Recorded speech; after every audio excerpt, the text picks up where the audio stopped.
चुनरी लाका एलो हैं आहा के माँ हम चढ़ेलो हैं।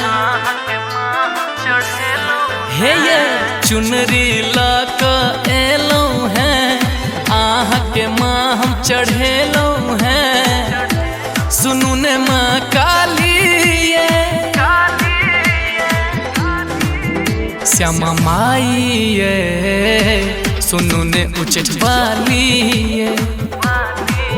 श्यामा माई ये सुनु ने उचट वाली ये। श्यामा माई ये सुनु ने उचट वाली ये। अपने सुन रहल छी प्रशांत झा के सुमधुर आवाज में भक्तिमय प्रस्तुति।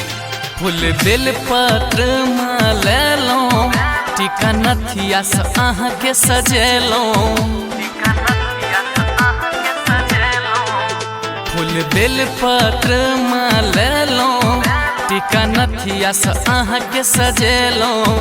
लादी पायल आहा ले मैया हम आहा के पहिरेलो।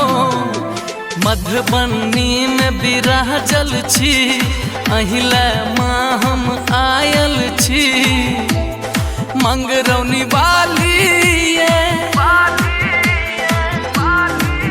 श्यामा माई ये सुनु ने उचट वाली ये।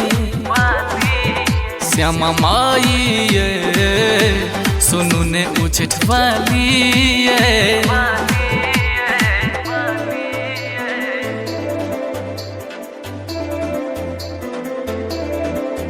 श्यामा माई सुनु ने उचट वाली ये।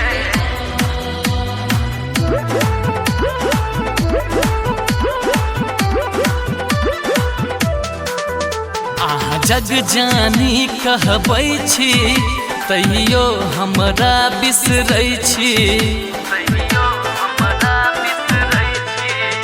आहा जग जानी कहबै छी तैयो हमरा बिसरै छी।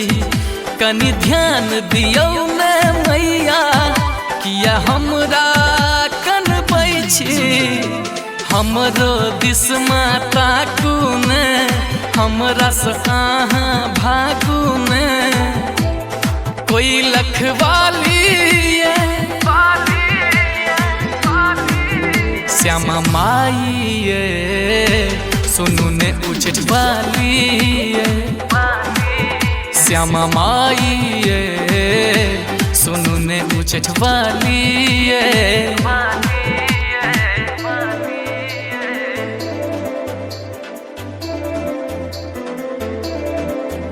श्यामा माई ये सुनु ने उचट वाली ये।